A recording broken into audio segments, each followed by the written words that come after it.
Abre tu Biblia, por favor. Vamos juntos a el Evangelio de Marcos. Vamos a estar estudiando en el capítulo 10, a partir de los versos 32. Y también, si mientras abres tu Biblia, puedes ir poniendo en silencio tu celular para no tener ningún tipo de distracción esta tarde. Vamos a leer los versos 32 al 34. Oramos y comenzamos a ver qué nos dice Jesús esta tarde. Dice: iban por el camino subiendo a Jerusalén, y Jesús iba delante de ellos. Los discípulos estaban perplejos, y los que lo seguían tenían miedo. Y tomando aparte de nuevo a los 12, comenzó a decirles lo que le iba a suceder. Ahora subimos a Jerusalén, y el Hijo del Hombre será entregado a los principales sacerdotes y a los escribas, y lo condenarán a muerte y lo entregarán a los gentiles. Se burlarán de él y le escupirán, lo azotarán y lo matarán, y 3 días después resucitará. Entonces, Padre, te pedimos que nos ayudes, que tu Espíritu Santo, que es el que nos enseña, abra los ojos de nuestro corazón para poder comprender las verdades que aquí están. En el nombre de Jesús, amén.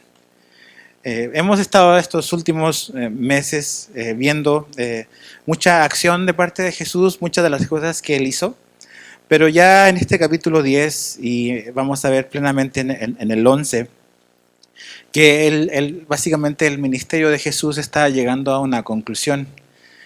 Aquí Marcos nos dice que ya la ruta que Jesús se ha perfilado hacia Jerusalén para entrar a la ciudad y finalmente dar su vida dentro de Jerusalén.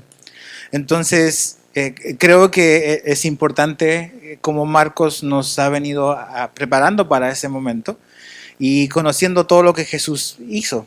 Si se han fijado últimamente, Marcos ya ha empezado a enfatizar más las cosas que Jesús está diciendo, más que las cosas que Jesús ha hecho. Entonces aquí vemos algo muy importante que dice que Jesús va adelante. Y creo que es importante, creo que las palabras importan. Y creo que eso me demuestra un poco como la actitud de Jesús.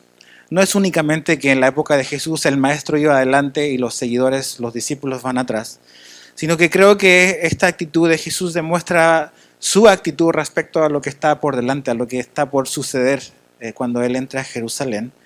Y eso me muestra que Jesús, ante su propósito y su destino, Él va con valentía y con determinación.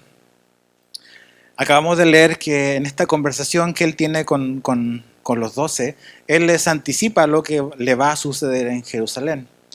No sé tú qué tanto a veces cuando tienes, tú sabes que ya sea en tu trabajo o en el lugar donde tú estudias o donde vives quizás, hay un asunto que tienes que abordar y que es difícil, que quizás va a ser doloroso, que va a ser complicado, que tanto a veces buscamos como que salidas para no enfrentar ese día en el trabajo, ese día en la universidad o ese día donde tú vives, y como que mejor dilatar la situación.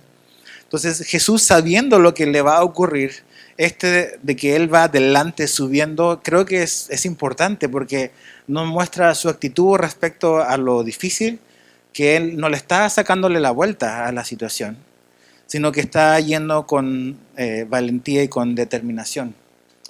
Ahora, al contrario, los discípulos y los seguidores de Jesús vienen con otra actitud. Algunos dice el texto que están perplejos. Marcos no nos dice la razón por la cual están perplejos. Quizás es todas las cosas que ellos han venido oyendo de Jesús, sus enseñanzas.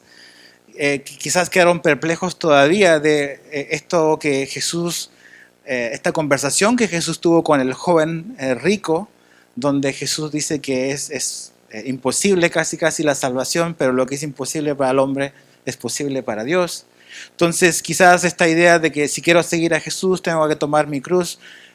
Los discípulos eran, como hemos dicho varias veces, como de lento aprendizaje, y ir procesando todas esas cosas, y la realidad de eso pues tiene un desafío mayor.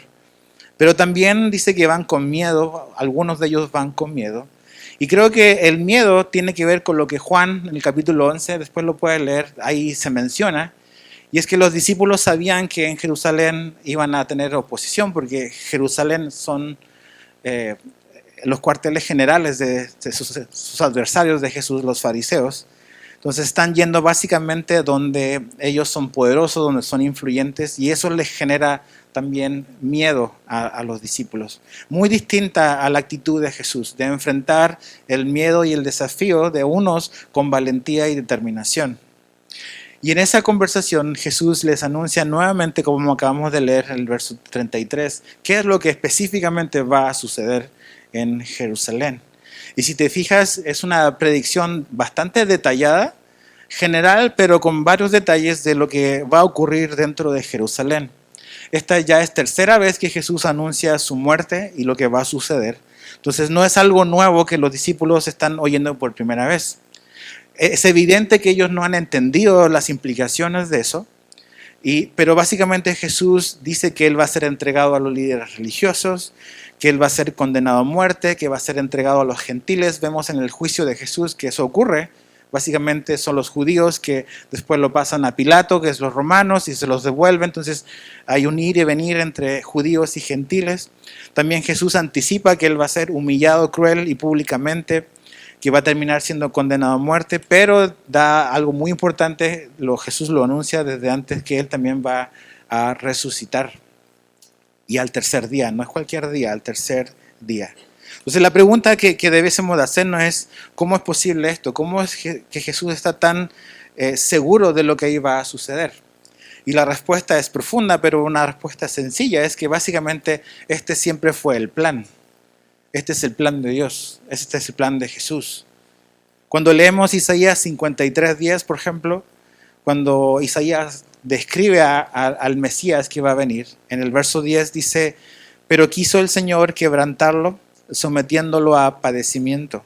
Y cuando Él se entrega a sí mismo como ofrenda de expiación, y ahí tú puedes seguir leyendo lo que continúa. Pero en Isaías 53:10 vemos esto, que la cruz, que el sufrimiento, que esta manera quizás tan brutal y gráfica de morir, es parte del propósito eterno de Dios, del Padre, de quebrantar a su Hijo. Pero también vemos en ese mismo versículo que este es el anhelo del Hijo, porque dice que Él se entrega a sí mismo como una ofrenda. Entonces, lo que Jesús está anticipando es algo que es el plan, es el propósito de Jesús. Ahora, acompáñame así rápidamente hacia tu derecha al libro de los Hechos. Está Marcos, está Lucas, Juan y después viene Hechos. Y ve conmigo al capítulo 2, verso 22. Hechos 2, 22 y 23. Vemos aquí después del día básicamente de Pentecostés, el apóstol Pedro da un mensaje, un sermón, y él dice algo muy interesante que es importante entender esto. En Hechos 2:22 dice, hombres de Israel, escuchen estas palabras. Jesús el Nazareno, varón confirmado por Dios entre ustedes con milagros, prodigios y señales que Dios hizo en medio de ustedes a través de él, tal como ustedes mismos saben. Dice, fíjate, este fue entregado por el plan predeterminado y el previo conocimiento de Dios. Y ustedes lo clavaron en una cruz por manos de impíos y lo mataron. Entonces, Pedro nos está hablando de una verdad que tiene una tensión, que es básicamente que en la cruz vemos que ese es el plan de Dios, ese es el plan del Padre, la manera en que Cristo va a morir. Pero al mismo tiempo está la responsabilidad humana, la responsabilidad de quienes ejecutaron eso. Entonces, suena contradictorio. Bueno, ¿de quién fue? ¿Fue el Padre o fueron los hombres? Y Pedro nos dice que es parte de un todo, que en la muerte de Jesús en la cruz está desplegado el plan eterno del Padre para salvar a la humanidad, pero también en la cruz está desplegado la maldad y la perversidad del ser humano, de que cuando el Hijo de Dios se hizo disponible, nosotros lo matamos, básicamente. ¿Qué tan interesado está el ser humano en Dios? Ahí está. No está interesado en Dios, lo crucificamos. Entonces, todo esto que Jesús está diciendo es parte de lo que Él sabe que va a ocurrir cuando Él entra a Jerusalén. Y todo esto es el plan eterno de Dios para rescatar al hombre caído, para salvarnos. en Génesis encontramos de que el Padre establece, que Dios establece que va a venir una simiente de la mujer que va a aplastar la cabeza de la serpiente. Y por siglos esa historia estaba, ¿quién será este descendiente de Eva que va a venir y va a aplastar la cabeza de la serpiente? Y finalmente va a llegar ese momento, la culminación de todo lo que el Antiguo Testamento había dicho del plan para rescatar a la humanidad se iba a concretar en la persona de Jesús. Y iba a ser de esta manera tan brutal, donde los pecados del hombre tenían que ser castigados. Y Jesús asumió ese castigo para que nosotros no enfrentemos ese castigo. En medio de esa conversación, en medio de todo eso que Jesús está diciendo, los discípulos aparecen y empiezan a hablar con Jesús. Y dice el verso 35, Jacobo y Juan, los dos hijos de Zebedeo, se acercaron a Jesús diciendo, Maestro, queremos que hagas por nosotros lo que te pedimos. ¿Qué quieren que haga por ustedes?, les preguntó. Entonces, este momento yo lo veo como una completa desconexión del contexto, de lo que está sucediendo. ¿Qué podíamos tú y yo decirle a Jesús después de un dramático anuncio como el que Jesús acaba de decir? Que Él va a entrar a Jerusalén y que no simplemente va a morir, sino que su muerte va a ser brutal, sangrienta, va a ser injusta, va a ser humillante. Y de repente, así de la nada, vienen los discípulos, o dos de ellos, y le dicen tal cosa. Queremos que nos hagas un favor, básicamente. O sea, ¿no te ha pasado eso a veces que estás hablando con alguien y estás contándole algo así súper dramático, súper fuerte que te pasó o que te está pasando, y de repente te dice, oye, ¿tú sabes a cuánto está el kilo de los aguacates en el súper? O sea, como que, ok, creo que no pusiste atención a lo que te estaba diciendo. Y creo que la respuesta o la actitud y la pregunta de los discípulos, o dos de ellos, va en esa línea. O sea, no tienen la menor idea, no han entendido lo que Jesús está haciendo, no han entendido lo que Jesús les acaba de decir, les entró por aquí, les salió por acá, y ellos están solamente pensando en ellos. Como nosotros. O sea, Dios nos revela cosas eternas, cosas que Él está haciendo, pero nosotros estamos todavía en nuestra realidad, en nuestro metro cuadrado de la vida. Entonces, no son muy diferentes a nosotros o nosotros a ellos, realmente. Ahora, me encanta como que, no sé si llamarle compasión, la paciencia, quizás probablemente más, de Jesús, porque les dice, a ver, ¿qué quieren que haga por ustedes? O sea, yo hubiese a lo mejor reaccionado de otra manera, pero muy probable, pero Jesús les dice, a ver, ¿qué quieren pedir? A ver, o sea, vamos a darle el beneficio de la duda, a ver si salen con una buena petición. Pero realmente, fíjate el verso 37, ellos le dijeron, concédenos que en tu gloria nos sentemos uno a tu derecha y el otro a tu izquierda. Jesús les dijo, ustedes no saben lo que piden. ¿Pueden beber la copa que yo bebo o ser bautizados con el bautismo con que soy bautizado? Entonces, te das cuenta que realmente lo que Juan y Jacobo quieren es que en el reino de Jesús ellos se puedan sentar a su lado. Que la eternidad, que la gloria del reino de Dios, la gloria del reino de su Hijo, ellos estén en una posición de privilegio. Y de hecho, la palabra concédenos, como aparece en mi versión, creo que la Reina Valera igual aparece así, es un verbo imperativo. ¿Qué significa esto? Que esto no es una sugerencia, es una orden. Ellos le están como que exigiendo y pidiendo a Jesús que esto es lo que Él debe de hacer.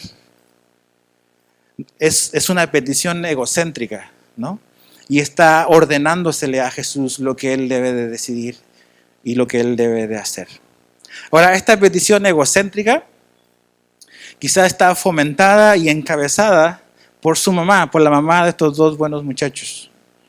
Porque en Mateo 20, 21, vemos que la mamá también hizo lo suyo. Dice Mateo 20, 21 que ella dice, ordena que en tu reino estos dos hijos míos se sienten, uno a tu derecha y el otro a tu izquierda. Entonces Jesús, mira, mis hijos son re buena onda, son un pan de Dios. Son tan buenos desde chiquitos, han sido buenos. No hay como mis hijos. Eso es lo que decimos todos los papás. Entonces, por favor, te ordeno. Ahí está. Te ordeno que en tu reino estos dos hijos míos se sienten. Entonces tú dices, ok, no es de extrañarse la actitud con la que los discípulos hablaban con Jesús al ver a su mamá como ejemplo. En su casa se hacía lo que su mamá decía, probablemente. Y ves que realmente esta actitud como que sin entender quiénes son ellos y quién es Jesús. Por eso me causa mucho asombro siempre cuando vemos a personas que están ordenándole a Dios lo que Él tiene que hacer. Hemos perdido completa noción de nuestra realidad y como Dios dice que se nos olvida a nosotros que simplemente somos polvo y que Él es Dios. Entonces ordena, concédenos, te estamos diciendo lo que tú tienes que hacer. ¿Y qué es lo que están básicamente pidiendo ellos? Ellos tienen como deseos de grandeza. Deseos de grandeza. Jesús está hablando de que Él va a sufrir, que Él va a padecer, pero ellos están pensando en gobernar, en tener posiciones de privilegio, en tener influencia y en usar esa relación que tienen con Jesús para acomodarse en buenas posiciones. Acomodarse en buenas posiciones en la eternidad. Ahora, me encanta la respuesta de Jesús. ¿Cómo Jesús les responde? Básicamente le dicen, ustedes no saben lo que están pidiendo. Muchachos, no tienen la menor idea. Y creo que esa verdad es bueno recordarla. Nosotros generalmente tendemos a asumir que lo que estamos orando es correcto. Generalmente pensamos que si somos sinceros lo que estamos pidiendo está bien. Pero realmente los discípulos están sinceramente equivocados. Ellos no están pidiendo bien. De hecho, Jesús le dice, ustedes no saben lo que están pidiendo. Y creo que es bueno eso en nuestra vida de oración, recordar de que tenemos que entender que nuestra capacidad de ver y interpretar a veces las situaciones y circunstancias que vivimos están distorsionadas por algo que la Biblia llama que es el pecado. Eso ha nublado nuestra manera de ver y percibir las cosas. Y que aunque tenemos la libertad y la confianza de pedirle todo a Dios en oración, eso no significa que todo lo que le pedimos es correcto o que todo lo que le pedimos vale la pena pedir. O sea, aquí Jesús le dice, lo que ustedes están pidiendo no saben. Pablo dice en Romanos 8:25, dice, no sabemos orar como debiéramos. Es bueno recordar eso. No sabemos orar como debiéramos. Dice, pero el Espíritu mismo intercede por nosotros. Gracias a Dios por el Espíritu Santo. Yo me imagino en mi vida eso. Entonces yo estoy orando y el Espíritu Santo está de mediador y dice, no, ¿sabes qué, Padre? No le hagas caso a Edgar. Edgar realmente quiere esto es bueno para su vida. No oiga lo que él está diciendo. ¿Por qué? Porque el Espíritu mismo intercede, porque yo no sé cómo pedir muchas veces. ¿Te imaginas Dios nos dijera todo lo que le hemos pedido? Sí, la oración sería muy peligrosa para nosotros. Porque siempre partimos por una premisa, que lo que pedimos siempre está en lo correcto, y no es así. No es así. Tenemos que entender que su voluntad siempre es la correcta y es buena para nosotros. Y en la oración, aunque podemos, como yo decía, abrir nuestro corazón y contar y exponer nuestras peticiones, en lugar de estar estresados y afanados, Pablo dice que nuestras peticiones sean conocidas delante de Dios.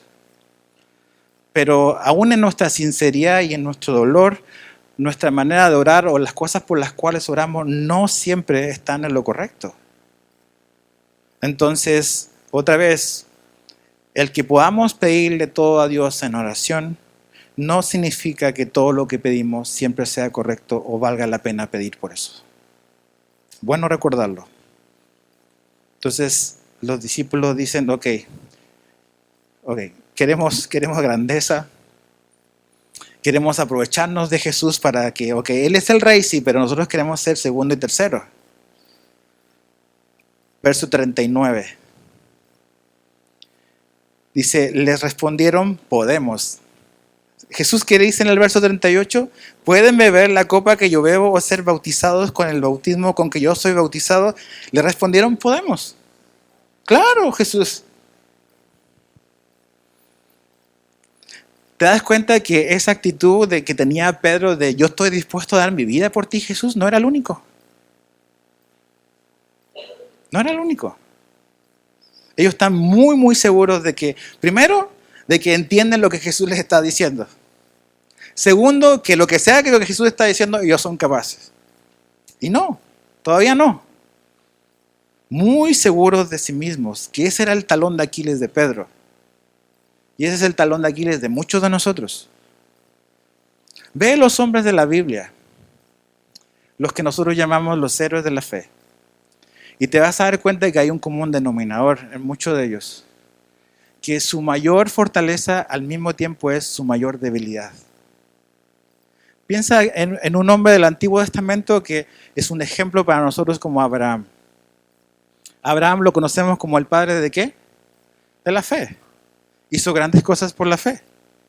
Pero también falló miserablemente en la misma área. Cuando Dios lo llamó a la tierra donde él iba a ir, vino una hambruna y tuvo miedo. Y por miedo se movió de la tierra donde Dios lo llamó y bajó a Egipto.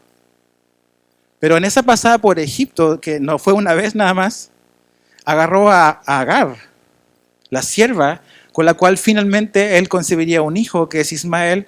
Y por 4,000 años el mundo árabe ha estado en conflicto por el miedo de Abraham, por no esperar al Señor. Entonces, por lo que es reconocido Abraham por su fe, también es su punto débil. También su falta de fe. Ok, Pedro es reconocido como un hombre valiente. Fue el único de los 12 que puso su pie fuera de la barca para salir y caminar. Pero también Pedro es conocido porque su fe falló y dudó y tuvo miedo.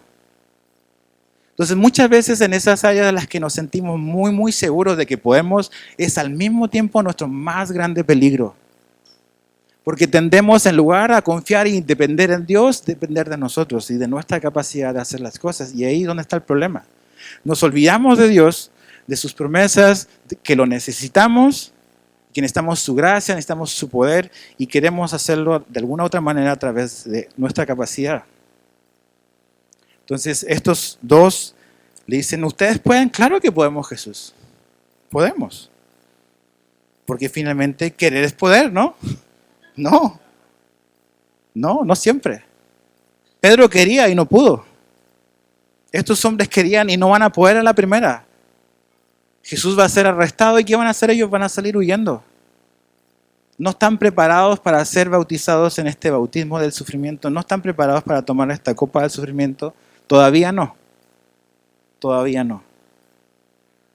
Entonces, ok, Jesús les dice en el verso 39 que va a llegar un día donde ellos van a poder beber de esa copa y ser bautizados. Fíjate el verso 39.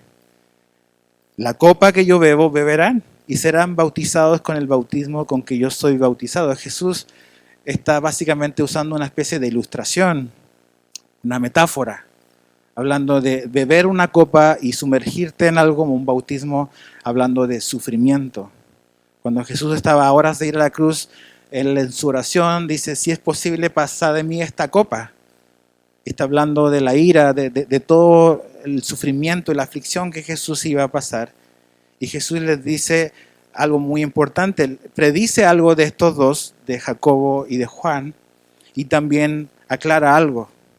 Primero predice de que sí, va a haber un día donde ellos van a poder tomar esa copa y la van a tomar y van a ser sumergidos en el mismo bautismo de Jesús.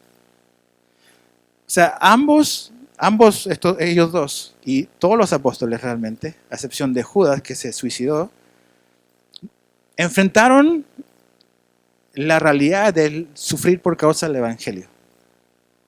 No vayas ahí, pero en Hechos 12, 1 y 2, aparece Jacobo siendo mártir. El primer apóstol mártir fue asesinado por Herodes. En Apocalipsis 1:9 vemos que Juan el apóstol está desterrado en la isla de Patmos y dice que es por causa de la palabra de Jesús. Entonces realmente cuando Jesús le dice, sí, ustedes van a poder un día, pero todavía no están preparados para eso. Todavía no están preparados para el bautismo de sufrimiento porque necesitan otro bautismo primero que ese, que es el bautismo del Espíritu Santo. Cuando ellos todavía no tenían esa experiencia de ser investidos de poder de lo alto, ellos no iban a poder enfrentar lo que Jesús les dice. De la misma manera tú y yo no podemos vivir la vida cristiana y enfrentar lo que nos va a tocar enfrentar si no somos investidos de poder de lo alto. No podemos vivir la vida de un discípulo de Cristo sin la ayuda del Espíritu Santo en nuestra vida. Es el Espíritu de Dios el que nos capacita para resistir, para soportar, para perseverar en medio de la dificultad y tomar la copa y ser bautizados en lo que nos toque vivir. Entonces Jesús le dice, sí va a llegar ese día, todavía no. De hecho, tan todavía no que cuando Jesús sea arrestado, ellos van a huir. Hasta Juan huyó. Claro, Juan después recapacita en algún punto de esa noche y cuando Jesús está siendo crucificado, Él está ahí. Es el único que está ahí, de los 12. Entonces, ¿cómo reaccionarían el resto conociendo a estos buenos muchachos? Esta de que déjame sentarme a tu lado, ¿no? Verso 41, al oír esto, los 10 comenzaron a indignarse contra Jacobo y Juan. Los deseos de Jacobo y Juan no cayeron bien al resto del grupo. Y tú dices, ¿por qué no habrán caído bien? Si no conocemos a los apóstoles, a lo mejor no sabemos. Pero si los conocemos como creo que la Biblia los retrata, es porque todos querían ese lugar. Porque Juan y Jacobo se les están adelantando. De hecho, en otra parte, en Lucas 22, 24, no vayas ahí, es en la mera cena del Señor, cuando están celebrando la Pascua, ¿ok? Un par de horas antes de la cruz, dice que hubo una discusión sobre cuál de ellos debía ser considerado el mayor. Imagínate. O sea, Jesús está repartiendo la cena, están comiendo, y ellos están peleándose esa noche de quién es el mayor. Entonces, eso nos indica que este enojo es muy probable por lo mismo. Porque dijeron, ay, qué mala onda, o sea, se nos están adelantando. ¿Te ha pasado eso que vas en el tráfico y de repente un carro se te empieza a meter? Empiezas a acelerar y a dejarle claro que ese es tu lugar. Que ni se le ocurra meterse a tu carril. Entonces ahí está el resto como que mostrando su motor. A ver, no, yo también quiero ir ahí. Ese es mi lugar. Desconectados los discípulos de Jesús, como nosotros muchas veces de Él. Jesús nos está hablando de cosas eternas, de cosas profundas, de cosas que son importantes y nosotros estamos preocupados por cosas insignificantes realmente. O más bien egocéntricas, egoístas. Entonces Jesús, ¿qué va a hacer con ellos? Ya está al final de los 3 años, más de 3 años. ¿Va a abortar la misión? ¿Va a elegir a otros 12? Estos son los 12 hombres que van a llevar el evangelio al mundo. Estos son los líderes de la iglesia. Dice, ¿hay esperanza para una iglesia con líderes como estos? ¿Están peleándose porque son egoístas? ¿Qué va a hacer Jesús? Vemos el corazón pastoral de Jesús. Fíjate el verso 42 al 45. Llamándolos junto a Él, Jesús les dijo, ustedes saben que los que son reconocidos como gobernantes de los gentiles se enseñorean de ellos y que sus grandes ejercen autoridad sobre ellos. Pero entre ustedes no es así, sino que cualquiera de ustedes que desee llegar a ser grande será su servidor. Y cualquiera de ustedes que desee ser el primero será siervo de todos. Porque ni aun el Hijo del Hombre vino a ser servido, sino para servir y para dar su vida en rescate por muchos. Me encanta Jesús aquí. Porque no se paniquea, no como que dice, ¿qué voy a hacer? Todavía hay tiempo para enseñanza y para instrucción y para luz. Y vemos eso como su corazón de pastor con sus discípulos.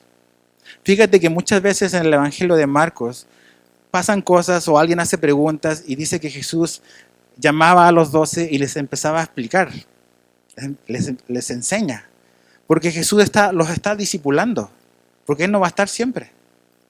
Entonces Jesús vuelve a hacer lo mismo, Él dice, a ver, vénganse, acérquense conmigo. Y ahí donde está la respuesta, familia, no es alejándonos de Jesús. es acercándonos a Él. Entonces dice, acérquense, vengan. Y Jesús primero confronta algo que está mal en ellos. Confronta algo. ¿Y qué es lo que confronta? Una manera errónea de pensar. Si te fijas ahí en el verso 42, dice, Jesús les dijo, ustedes saben. Y esa palabra, ustedes saben, lo que Jesús está diciendo está hablando de una mentalidad, una manera de pensar. Y lo que Jesús está corrigiendo o quiere corregir es eso, es una mentalidad errónea de pensar que los discípulos están importando del mundo y queriéndolo aplicar al reino de Cristo, como una importación. Y lo que Jesús les está diciendo es que básicamente su reino y que el reino de su Padre no tiene nada que ver a cómo funciona el mundo. Nada que ver. El reino de Jesús no tiene nada que ver a cómo funcionan los gobiernos del mundo. El reino de Jesús no tiene nada que ver a cómo funcionan las corporaciones de este mundo. El reino de Jesús no tiene nada que ver a cómo funcionan el mundo de los negocios de este mundo. Pero ellos están haciendo algo fácil. Vamos a ver, seguramente el reino de Jesús es como lo que hemos visto hasta ahora. Como lo que hemos aprendido cómo gobierna esta gente. Entonces debe ser más o menos parecido. Y ese ha sido el error siempre de la iglesia.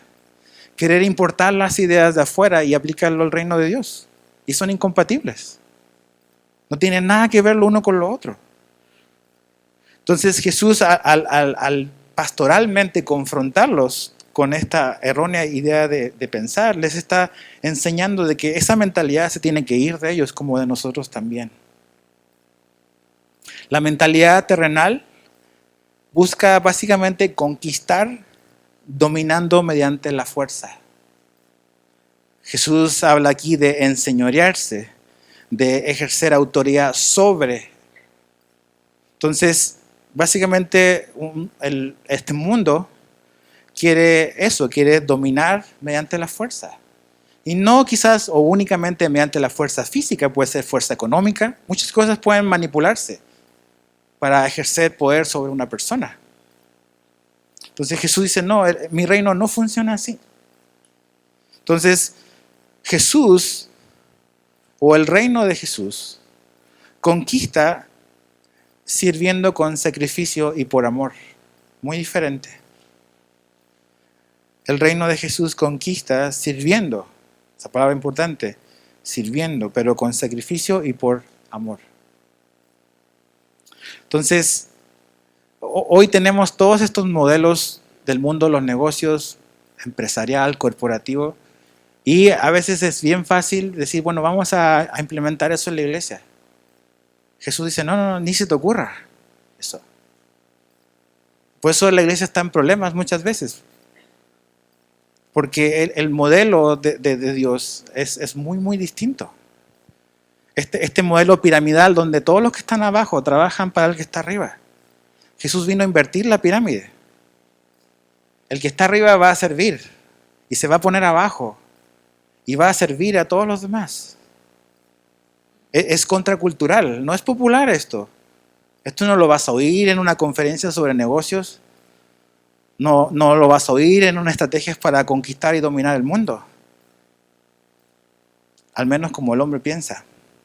Entonces Jesús confronta una idea. Entonces Romanos 12 nos dice que tú y yo debemos de renovar nuestro entendimiento. Que el trabajo que viene después de la salvación es, tenemos que cambiar nuestra manera de pensar. Cómo vemos la realidad, cómo funcionamos en un mundo. No podemos adoptar o seguir con las ideas que traemos desde siempre y pensar que esa es la manera en que funciona el mundo, vamos a hacer lo mismo nosotros como cristianos. Si es algo bueno, si es algo que la Biblia avala y respalda y fomenta, pues adelante, pero si no, tenemos que buscar qué es lo que Dios dice en su palabra para poder saber cómo vamos a operar, donde Dios nos haya puesto. Entonces Jesús confronta una idea errónea, pero segundo, no solamente se queda ahí, sino que Jesús define cuál es la verdad. Y no solamente como define, más bien redefine un concepto erróneo que ellos tenían. Porque realmente, y esto es muy importante hacer esta conexión, La razón por la cual Jesús está hablando del servicio y de lo que realmente sí significa gobernar es porque detrás de esa petición de sus dos discípulos de estar el uno al lado al otro lado, es porque ellos piensan que el tener privilegios es para gobernar, para poder ejercer poder y para estar en una posición privilegiada. Pero ellos están pensando de una manera errónea. Ellos piensan que mientras más arriba lleguemos, podemos tener más influencia para con los de abajo. Y Jesús le dice, no. Si quieres realmente llegar arriba, tienes que partir de abajo y servir abajo, no estando arriba. Es totalmente contracultural lo que Jesús está diciendo. Entonces, Jesús va a redefinir cuál es la verdadera grandeza. Dice, fíjate lo que dice. Jesús en el verso 42 habla de los grandes que ejercen autoridad sobre ellos. En el verso 43 dice, pero entre ustedes no es así, sino cualquiera de ustedes que desee llegar a ser grande. Jesús no está diciendo que el querer ser grande está malo. Y eso también es muy importante decirlo. El querer ser grande no tiene nada malo, si es bíblico. ¿Cuál era la idea de grandeza de Jacobo y Juan? Estar arriba y que todos los demás me sirvan y yo mandar. Eso es grandeza para algunas personas, decir todo lo que tienen que hacer los demás. Y Jesús dice, no. Hay una grandeza que de verdad es grandeza y es esta otra. Esta es la verdadera grandeza. Y querer ser grande en el sentido de Jesús, como Jesús lo enseña, no tiene nada de malo, es bueno. Pero Él la redefine, la explica muy bien. ¿Y cuál es la verdadera grandeza? Dice Jesús, el servir a los demás. Servir a los demás. El modelo del mundo, en la búsqueda de grandeza, utiliza a los demás. El modelo de Jesús define grandeza sirviendo a los demás. El modelo del mundo es aprovecharse a los demás para llegar a un lugar. El modelo de Jesús es dar su vida por los demás para que los demás lleguen a un lugar. Muy diferente. Entonces, ¿a qué nos llamó Jesús, familia? Nos llamó a servirnos unos a otros. Y aquí ahí te va. Dice, no, yo tengo un corazón para servir a Dios. ¿Seguro? Respuesta definitiva. No sabes si eres un siervo hasta que te tratan como uno. Ahí está la prueba. ¿Tú crees? Yo creo que soy un siervo. Espérate hasta que te traten como uno. A ver si sigues pensando lo mismo. Cuando te empiezan a decir lo que tienes que hacer. Y si, ¿por qué tengo que hacerlo? Se supone que estás para eso, ¿no? Dice, ay, como que el ego empieza a menguar. Y es bueno. Pero no sabemos si somos siervos hasta que se nos trata como uno. Tanto en el Antiguo Testamento como en el Nuevo Testamento hay una palabra que es muy importante que Jesús usa para Él y que Jesús usa aquí en el verso 45, que Él vino a servir. Siervo. No es una palabra o un concepto aislado en la Biblia, es un concepto muy importante. El siervo. Y básicamente el siervo con su Señor define una relación como laboral, quizás una relación de las cosas prácticas que hay que hacer en el día a día. Entonces, la pregunta es, ¿qué tanto influye la opinión de un siervo para las cosas que se tienen que hacer con su Señor? ¿Sabes cuánto influye? 0. La opinión del siervo es totalmente irrelevante. Lo que importa es lo que su Señor dice que hay que hacer. Ahora tú dices, pues tengo que tener miedo de Jesús en lo absoluto. No hay Señor como Él. De hecho, esta idea del Antiguo Testamento del siervo, creo que en la Biblia, en la King James, en las Biblias en inglés lo grafica y lo encapsula mejor. Es bond slave, no solamente slave. Es un siervo o un esclavo voluntario.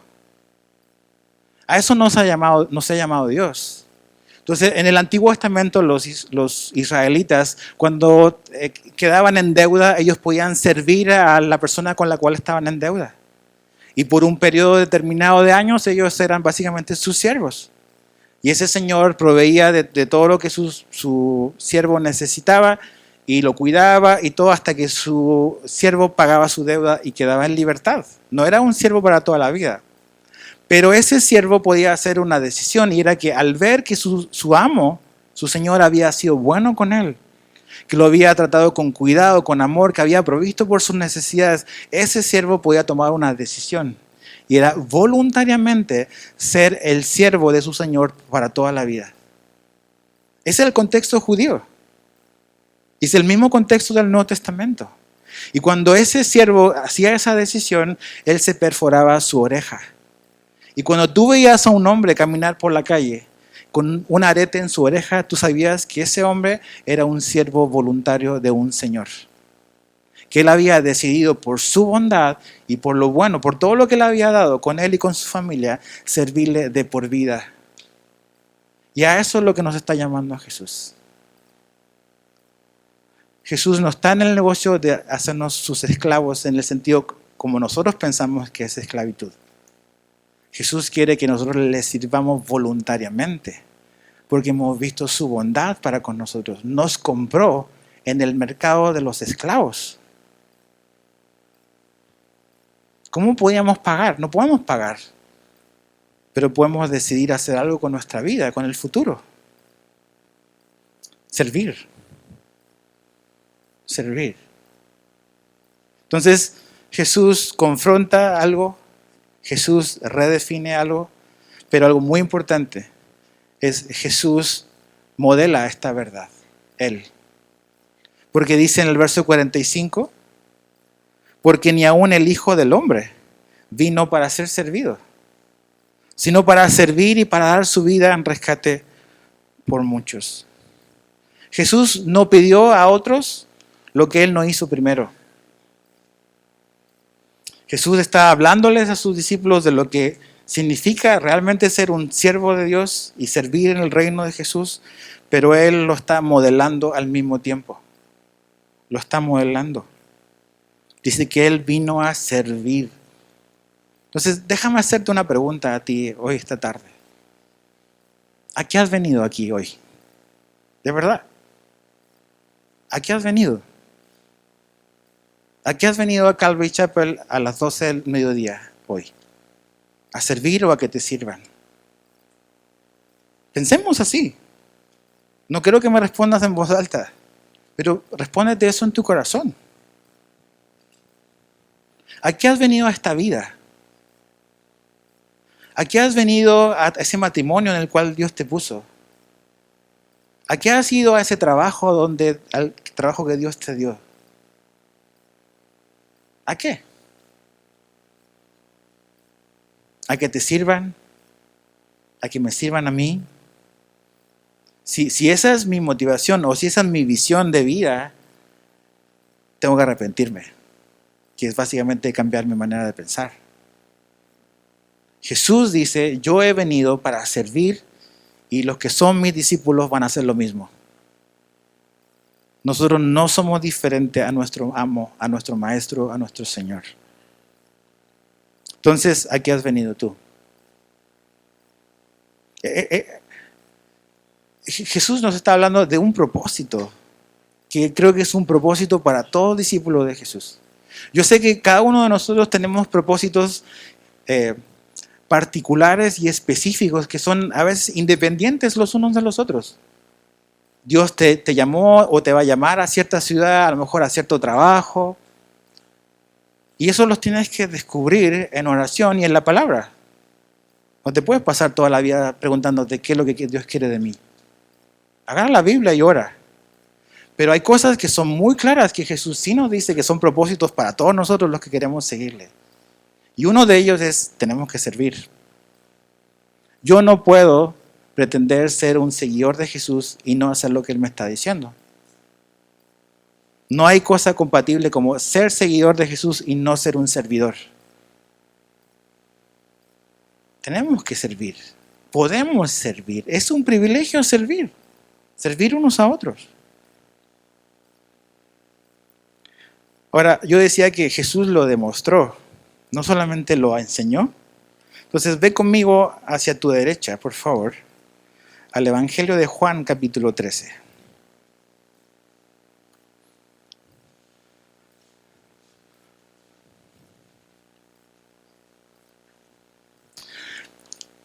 Hoy en día, creo que una mentalidad que predomina en las iglesias cristianas es una mentalidad de lo que yo le llamo consumidor. Mentalidad de consumidor. Entonces, muchas personas ven a la iglesia como irse a tomar un café al Starbucks, por ejemplo. Entonces yo voy a la iglesia y yo voy a la cafetería y me van a dar el café que yo quiero. Y si a mí no me gusta, me lo van a volver a hacer hasta que a mí me guste. De hecho, esa es una promesa que ellos tienen. Siempre te vamos a dar la bebida como a ti te gusta. Y esa mentalidad que es del mundo es lo que hemos hecho nosotros en el año 2000. Lo mismo que estaban haciendo los discípulos. Venimos a la iglesia y pensamos que toda la experiencia de adoración congregacional tiene que girar alrededor de nosotros. Entonces, no me gustó esa canción.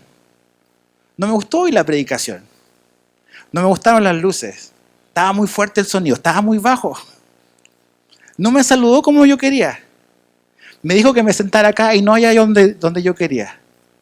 Y todas esas cosas las empezamos como a pensar de, ok, la iglesia está para que se acomode a mí. Y no es lo que Jesús nos está diciendo.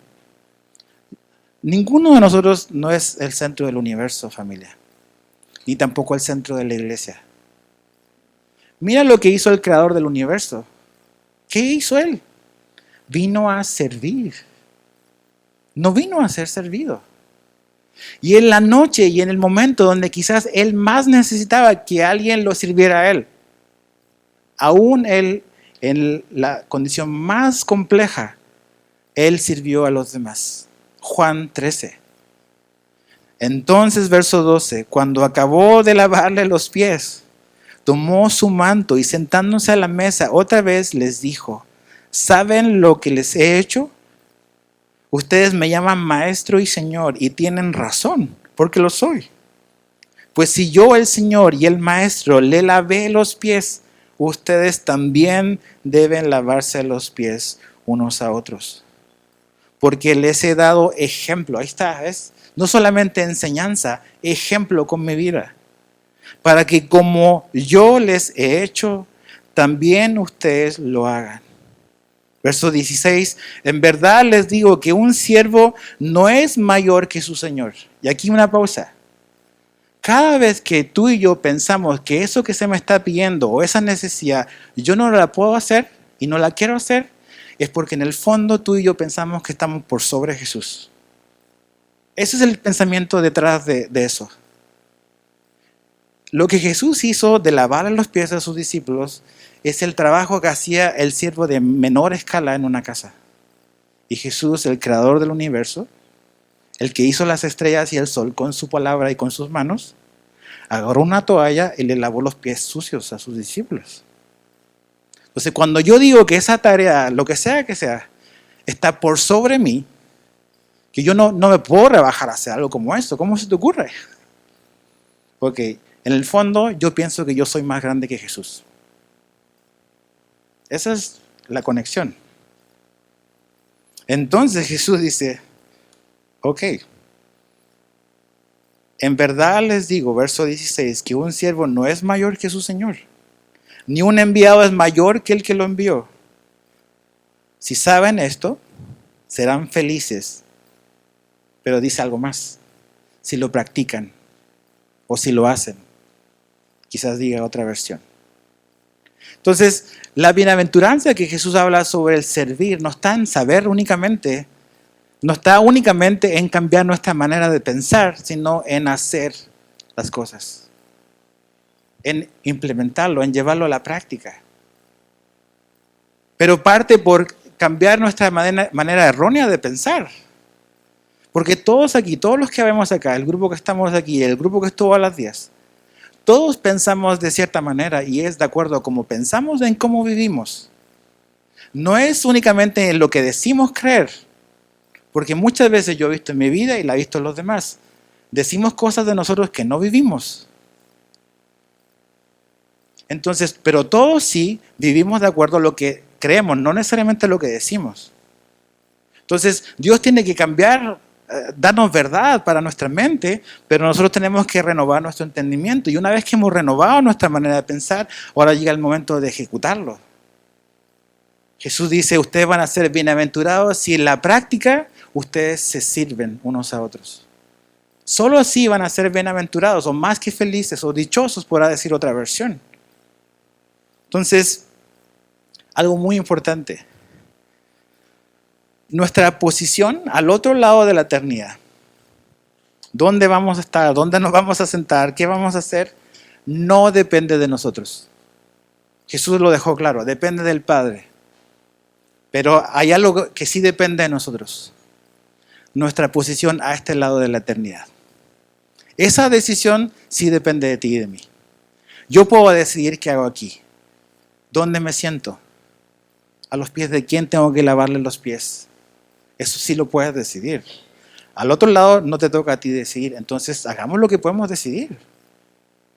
Servir. Ahora, Jesús le lavó los pies a sus discípulos la noche antes de ir a la cruz. Entonces, eso ya es un desafío mayor.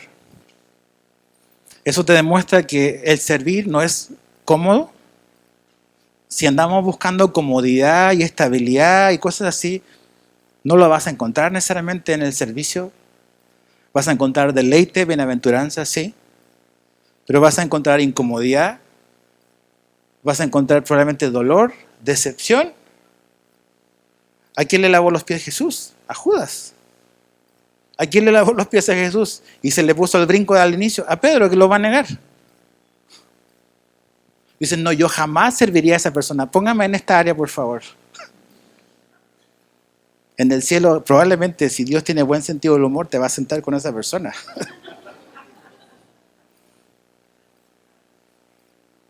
Entonces, tú no eliges. Yo no elijo a quién sirvo. No voy a servir a los más simpáticos de la iglesia. Póngame ahí donde está la gente más alegre.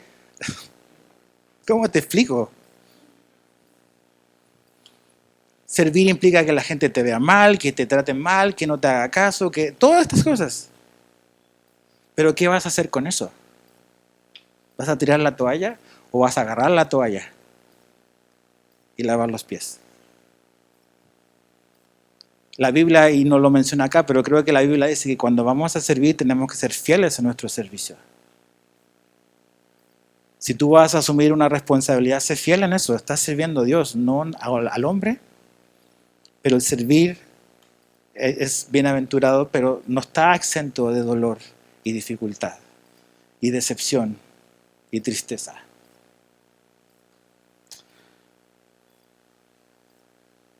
Primera de Pedro 5. Esto creo que esa noche dejó una huella profunda en Pedro. Y creo que él la puede encapsular bien en lo que él le escribe a los pastores, a los líderes de la iglesia décadas después. En 1 Pedro 5, verso 1, dice, por tanto, a los ancianos, y está hablando de los en rol pastoral, no necesariamente ancianos por edad. A los ancianos entre ustedes, exhorto yo, anciano como ellos, y testigo de los padecimientos de Cristo, y también participante de la gloria que ha de ser revelada, pastoreen al rebaño de Dios entre ustedes, velando por él, no por obligación, sino voluntariamente, como quiere Dios, no por la avaricia del dinero, sino con sincero deseo. Fíjate, 3, tampoco como teniendo señorío. La misma palabra que él oyó esa noche y varias veces de Jesús. No como teniendo señorío sobre los que les han sido confiados, sino demostrando ser ejemplos del rebaño. Esa noche en que Jesús le lavó a los pies a Pedro, Pedro fallaría miserablemente esa noche. Pero esa noche cambió a Pedro también para siempre. Él vio el amor y el servicio de su Señor y Salvador, a pesar de lo que Jesús sabía que Pedro iba a hacer. Entonces, eso significa que a pesar de lo que nosotros sabemos de lo que están haciendo la gente que estamos sirviendo, Dios no nos exenta de dejar de servir por eso. Y Pedro lo replica, no es señorío, es servicio, es amor. Filipenses 2, 5 al 7, ya terminando, dice, haya pues en ustedes esta actitud que hubo también en Cristo Jesús, el cual, aunque existía en forma de Dios, no consideró el ser igual a Dios como algo a que aferrarse, sino que se despojó a sí mismo, tomando forma de siervo, haciéndose semejante a los hombres. Jesús cruzó todo el abismo que separaba a la eternidad de este lado de la eternidad. Cruzó esa distancia bien grande, bien larga, para hacerse como uno de nosotros. ¿Y sabe lo que hizo cuando vino acá? Agarró una toalla, agarró un jarrón de agua y le lavó los pies a sus criaturas. ¿Cuál es la distancia tan abismable que tú no puedes cruzar para servir a otros? ¿Cuál es? Si Jesús pudo cruzar esa distancia y agacharse, ¿por qué yo no me puedo agachar y servir? Entonces, tenemos que orar. Ve tu familia, ve tu primer ministerio, tu familia. Ve a tu esposa a la luz de esta enseñanza. Ve a tu esposo a la luz de esta enseñanza. Ve a tus hijos a la luz de esta enseñanza. Ve a tus padres a la luz de esto. Ve a tu empleador con este filtro. Ve el lugar donde trabajas. Ve el lugar donde estudias con este filtro. El Señor nos ha llamado a servir. Nos ha llamado a servir.